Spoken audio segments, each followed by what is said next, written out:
Alice's Adventures in Wonderland. Chapter 1. Down the Rabbit Hole.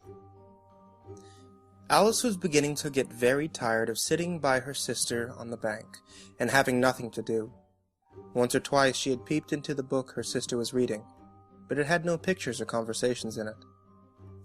"And what is the use of a book," thought Alice, "without pictures or conversations?"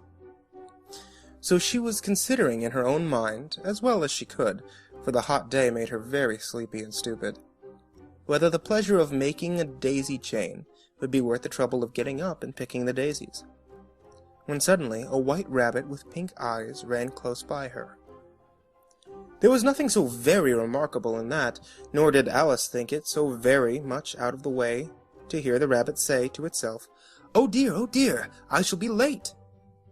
When she thought it was over afterwards, it occurred to her that she ought to have wondered at this, but at the time it all seemed quite natural, when the rabbit actually took a watch out of its waistcoat pocket and looked at it, and then hurried on. Alice started to feel her feet, for it flashed across her mind that she had never before seen a rabbit with either a waistcoat pocket or a watch to take out of it, and burning with curiosity, she ran across the field after it, and fortunately was just in time to see it pop down a large rabbit hole under the hedge. In another moment, down went Alice after it, never once considering how in the world she was going to get out again. The rabbit hole went straight on like a tunnel for some way, and then dipped suddenly down, so suddenly that Alice had not a moment to think about stopping herself, before she found herself falling down a very deep well. Either the well was very deep, or she fell very slowly, for she had plenty of time as she went down to look about her, and to wonder what was going to happen next. First she tried to look down and make out what she was coming to, but it was too dark to see anything. Then she looked at the sides of the well and noticed that they were filled with cupboards and bookshelves. Here and there she saw maps and pictures hung upon the pegs. She took down a jar from one of the shelves as she passed. It was labeled Orange Marmalade, but to her great disappointment, it was empty. She did not like to drop the jar for fear of killing somebody, so managed to put it into one of the cupboards as she fell past it. "Well," thought Alice to herself, "after such a fall as this, I shall think nothing of tumbling downstairs. How brave they'll all think me at home! Why, I wouldn't say anything at it, even if I fell off the top of the house," which was very likely true. Down, down, down. Would the fall never come to an end? "I wonder how many miles I've fallen by this time," she said aloud. "I must be getting somewhere near the center of the earth. Let me see. That would be 4,000 miles down, I think." For, you see, Alice had learned several things of this sort in her lesson in the schoolroom, and though this was not a very good opportunity for showing off her knowledge, as there was no one to listen to her, still it was a good practice to say it over. "Yes, that's about the right distance. But then I wonder what latitude or longitude I've got to." Alice had no idea what latitude was, or longitude either, but thought they were nice, grand words to say. Presently she began again. "I wonder if I shall fall right through the earth. How funny it'll seem to come out among the people who walk with their heads downward.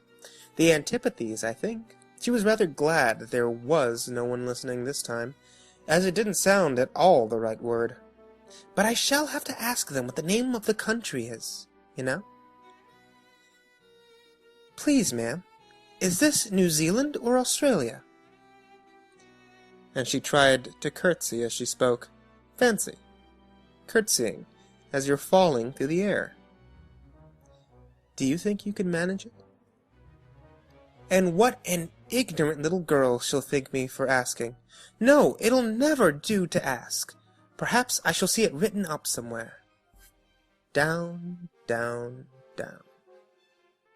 There was nothing else to do, as Alice soon began talking again. "Dinah'll miss me very much tonight, I should think." Dinah was the cat. I hope they'll remember her saucer of milk at tea time. Dinah, my dear, I wish you were down here with me. There's no mice in the air, I'm afraid, but you might catch a bat. That's very like a mouse, you know? But do cats eat bats, I wonder? And here, Alice began to get rather sleepy, and went on saying to herself in a dreamy sort of way, Do cats eat bats? Do cats eat bats? And sometimes, do bats eat cats? For you see, as she couldn't answer either question, it didn't much matter which way she put it. She felt that she was dozing off, and had just begun to dream that she was walking hand in hand with Dinah, and saying to her very earnestly, Now, Dinah, tell me the truth. Do you ever eat a bat? When suddenly, thump, thump, down she came upon a heap of sticks and dry leaves, and the fall was over. Alice was not a bit hurt, and she jumped onto her feet in a moment. She looked up, but it was all dark overhead. Before her was another long passage, and the White Rabbit was still in sight, hurrying down it. There was not a moment to be lost. Away went Alice like the wind, and was just in time to hear it say, as it turned a corner, Oh, my ears and whiskers! How late it's getting! She was close behind it when she turned the corner, but the rabbit was no longer to be seen. She found herself in a long, low hall, which was lit up by a row of lamps hanging from the roof. There were doors all round the hall, but they were all locked, and when Alice had been all the way down one side and up the other, trying every door, she walked sadly down the middle, wondering how she was ever going to get out again. Suddenly she came upon a little three-legged table, all made of glass. There was nothing on it except a tiny golden key, and Alice's first thought was that it might belong to one of the doors of the hall. But alas, either the locks were too large or the key was too small. But at any rate, they would not open any of them. However, on the second time round, she came upon a low curtain that she had not noticed before, and behind it was a little door about 15 inches high. She tried the little golden key in the lock, and to her great delight, it fit. Alice opened the door and found it led to a small passage, not much larger than a rat hole. She knelt down and looked along the passage into the loveliest garden you ever saw. How she longed to get out of the dark hall and wander among those beds and bright flowers and those cool fountains. But she could not even get her head through the doorway. And even if my head would go through, thought poor Alice, it would be very little use without my shoulders. Oh, how I wish I could shut up like a telescope. I think I could, if I only know how to begin.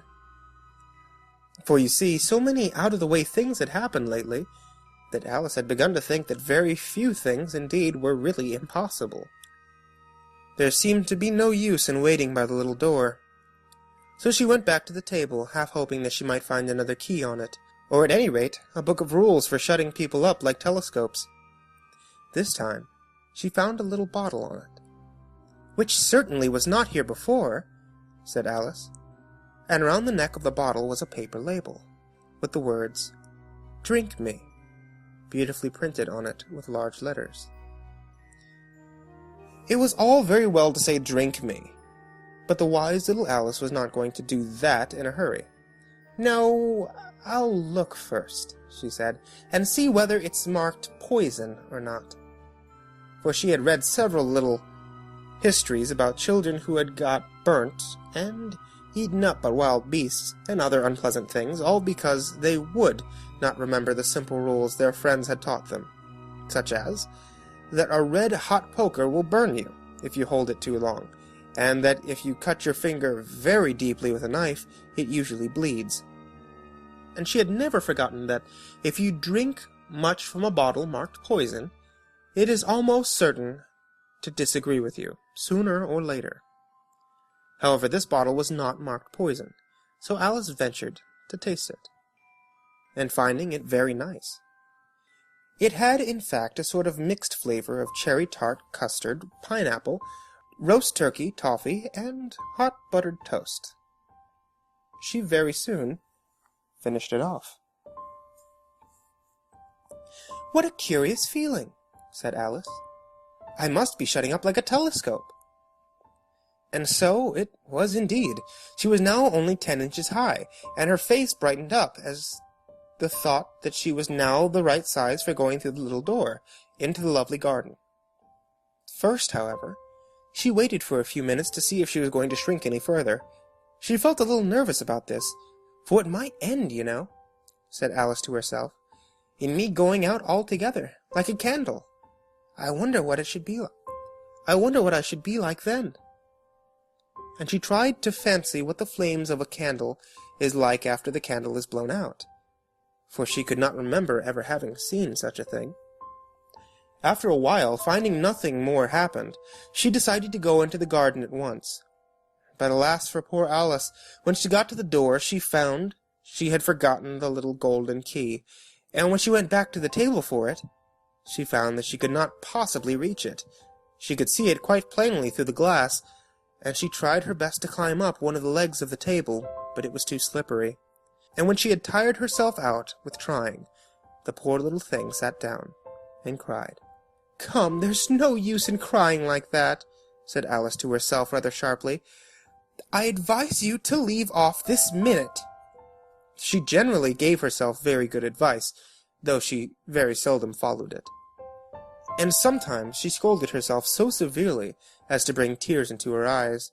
And once she remembered trying to box her own ears for having cheated herself in a game of croquet, as she was playing against herself, for this curious child was very fond of pretending to be two people. "But it's no use now," thought poor Alice, "to pretend to be two people. Why, there's hardly enough of me left to make one respectable person." Soon her eye fell on a little glass bottle that was lying under the table. She opened it, and found in it a very small cake, on which the words, "Eat me," were beautifully marked in currants. "Well, I'll eat it," said Alice, "and if it makes me grow larger, I can reach the key. And if it makes me grow smaller, I can creep under the door. So either way, I'll get into the garden, and I don't care which happens." She ate a little bit, and said anxiously to herself, "Which way? Which way?" holding her hand on the top of her head to feel which way it was going to grow. And she was quite surprised to find that she remained the same size. To be sure, this generally happens when one eats cake, but Alice had gotten so much into the way of expecting nothing but out-of-the-way things to happen, that it seemed quite dull and stupid for life to go on in the common way. So she set to work, and very soon finished off the cake.